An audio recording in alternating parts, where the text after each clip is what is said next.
Have you guys noticed that the more a modern game tries to lecture you, the worse it actually is?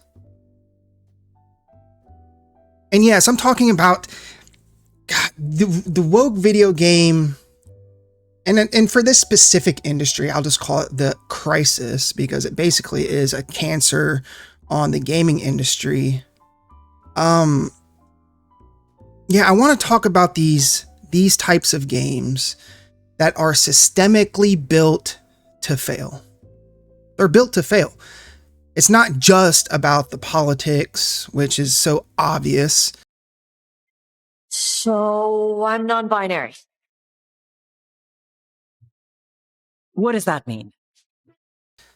It's about the bad writing, alienating the people who actually buy and care and love video games, and forgetting why we play video games even in the first place. So yeah, stick around, because we're going to look at exactly how corporate box checking is killing a great gaming industry and what the industry needs to do to survive. So I kind of want to talk, and this is like my first point, and I kind of call it lecture versus lore, right? So let's start with the writing itself, because that's one of the most obvious and pervasive pieces of woke crap that I happen to notice in video games these days. The writing. The biggest sin to me, and let me know if you guys agree, that a game can commit is breaking immersion. And nothing breaks immersion faster. It's not bugs. It's not like a crappy frame rate. It's a lecture. That means I don't feel like a man or a woman. If you are neither a man nor a woman, then what are you? Non-binary. I just said, and I'm going to use they instead of she from now on. Great games focus on world building and mechanics first. When a game, like on their checklist, when a game prioritizes doing these corporate, shilling, the story will obviously suffer. Concord, or God, remember that game Dustborn, which was just Jesus. These games put identity and this modern hyper specific dialogue at the absolute forefront of their game. And the actual gameplay loop and world feel very secondary. Holding that snake's nose, she's still holding the ruby in her other hand. Maker's panties, I was so proud. Oh, Ah, shit. They're still holding it. Sorry. Even if, and I've heard Concord's gameplay isn't like bad or anything, but it is secondary. And it makes the player feel like they're sitting through some kind of HR seminar. And we all know how fun those are. Now think about Final Fantasy VII or Chrono Trigger. They tackled massive, heavy themes, corporate greed or eco-terrorism, war, but it worked really, really amazingly, beautifully, because it was woven into the lore and the fantasy world, not slapped on to appease some imaginary group on Twitter or some board of directors who are for some reason held hostage by those people on Twitter. And it's really just, yeah, when you look at Dragon Age Veilguard, I remember I was watching, I don't know if I was watching Asmon play it. I was watching somebody play it, and the dialogue, there was a scene where there was like somebody was being like non-binary or something like that. And it was so, in Dragon Age with dragons and swords and sorcery, it was so out of place that it was just ludicrous. And then you take something like Life is Strange, right? Which is a game, I don't know like a lot about, but I'm pretty sure the whole premise of that game is maybe somebody is like gay or trans or something. But from what I've seen, it makes way more sense in a game like that than something like Dragon Age, you know? And that's just like one example. But the bad writing itself is really, in my eyes, just half of the battle. The bigger mystery is who are these companies making all these games for? The video game industry has been popping off since the 80s. It's older than that, but it's been popping off since the 80s. Video games have always been a massive investment in time and money and chasing a hypothetical modern audience. And I'm so tired of hearing that because it's not even a thing on social media. So when you chase this so-called modern audience, people who don't actually play or buy video games because all these video games are flopping, it just means alienating the dedicated community that has kept this industry alive for the past 40 years. Think about a game like Suicide Squad, Kill the Justice League. Rocksteady had built a legendary reputation on deep, respectful being the key word, single player comic book lore with the Arkham series, which is still probably a top 5 video game trilogy of all time for me. And when they shifted, you know, from that vision of bringing a comic book world to life to this kind of corporate vetted live service model that mocked the very characters that fans had fallen in love with, the core community, they didn't walk away. They didn't even show up. And this Twitto echo chamber, you know, was always freaking out about these game flops. But the Twitto, I was going to say the Twitter weirdos, all those people who cry about this stuff, it never, ever, ever translates into any kind of meaningful sales. Now, one of my favorite games of all time, a top 10 game of all time, From Software, Elden Ring.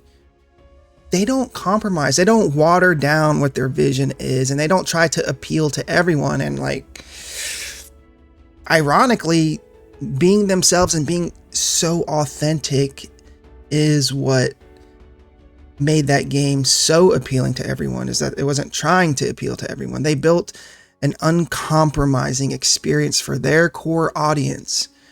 And that authenticity I'm pretty sure it ended up selling at least 10 million copies. Maybe more, maybe 20 million. I have no idea. Elden Ring was huge. But there is an audience there that nowadays companies and developers and publishers just seem to ignore. And my next video is going to be about all these people that are getting fired and why it's actually a very good thing. And that brings us to the main reason we all fell in love with gaming in the first place, right? What makes Elden Ring so much better than Suicide Squad? What makes Final Fantasy VII or Chrono Trigger so much better than Concord or Life is Strange or Dustborn or Dragon Age: The Veilguard? It's just escapism. People play games to escape reality and everyday political exhaustion. And even though you guys know by now I'm very conservative, I don't want any politics in my game unless it's like a Metal Gear Solid game, because then it makes sense, right? I don't care if the game does or doesn't support what my worldview is and the way I live my life and my values. I want to escape into somebody else's vision of a world. And when games explicitly mirror current world political like debates, they instantly date themselves and kill the fantasy. So when dialogue in a high fantasy or sci-fi game or any kind of game sounds less like the world that it's set in and more like a modern social media timeline, that illusion is instantly shattered, and it makes like these perfectly flawless characters who are so morally superior, and they serve an ideological image, and it strips away the conflict and the nuance and the flaws that make writing really good. And like, again, I always think back to this Dragon Age Veilguard because it was so obvious when the scene was, I don't remember if it was like a bathhouse, but the scene was somebody called this Kunari she, and she got so pissed off, and she's like, I'm not a she, I'm like a they or something. Sweet baby Jesus, save us all. This is a fantasy world. But then you have two of my favorite games, Persona 5, Persona in general, or Suikoden. And they handle heavy, corrupt political realities, but they do it entirely within the logic and the rules of their own universes, not ours. And it lets you engage with a lot of these deep ideas, whatever side you might be on, without feeling like you're watching, a news, like the nightly news.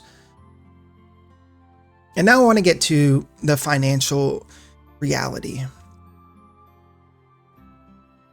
At the end of the day, whatever we think of video games, it's obviously a business.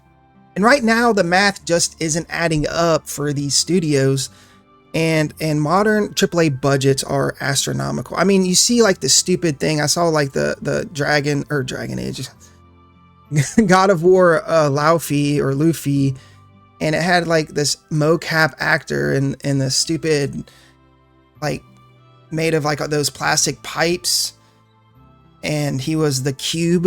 How stupid is that? How much are they paying that guy to dress up as a cube and dance around and play this stupid character? Such a waste of money. Anyways, jeez.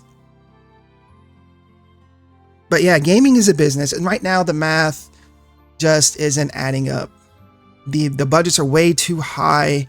It's taking it seems like it takes at least 5 years to make a big budget game. And a game literally can't afford to divide its player base before it even launches. I mean, that's basic business. I don't take business. I've never been in a business class, but good Lord, you can't take your audience and just split them at least in half. And I know it's more than half. It's probably closer to 70, 80% that you're cutting off from your potential sales by digging your heels in and going with this woke nonsense. You're cutting off a significant portion of your sales. It even reminds me I remember like somebody said something to Michael Jordan about his stance on left versus right, Democrat versus Republican. And he said, Democrats and Republicans both buy Nikes, right? They both buy Jordans. He's not stupid enough to alienate half of his audience to say, oh, Republicans? No, I don't want their business. Just give me the left voting feet, or vice versa. It literally makes no sense to me. And that's why I love that all these Xbox and PlayStation are all just shuttering these studios, and like Bungie's getting cut in half is what I've heard. The industry is currently a graveyard. It is. It's a graveyard of highly funded. Learn to speak. It's a graveyard of highly funded projects that have prioritized this ideological compliance and safe corporate approved speak and design over pure addictive fun. And the go woke, go broke thing, which is old, it's not a meme. It's a reflection of consumer fatigue. If people feel lectured, they'll just take their $70 or $80 somewhere else. And I've done that plenty of times on games I thought I wanted to play, until I saw them a little bit closer. Games like when it was first revealed, Dragon Age: The Veilguard, because I love Dragon Age, and when it was first revealed, yeah, it looked a little like Pixar-y, and it had Asmon's a description of DEI purple in it, which is so freaking true. And there was a time when it was first revealed that I was like, you know what? It's been so long since I played a Dragon Age game. I want to play. Until I saw more and more and more and more. I was like, no, I'm not doing it. And then you contrast that with the explosion of the indie and AA scene and games like Helldivers 2, Black Myth. And it succeeded because they focus entirely on giving players a raw and unapologetic, fun experience. They gave players exactly what they wanted without a layer of corporate cookies, and the market rewarded their hard work for it.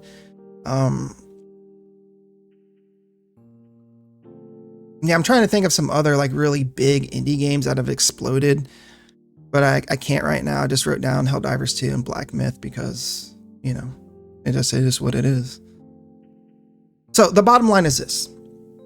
Games will always, and I'm not joking, in my opinion, and the evidence shows, that games will always fail when the developers are caring more about teaching this lesson than building a great game. And players want deep lore, they want challenging and fun mechanics or addictive mechanics like Vampire Survivors, and just an escape from reality.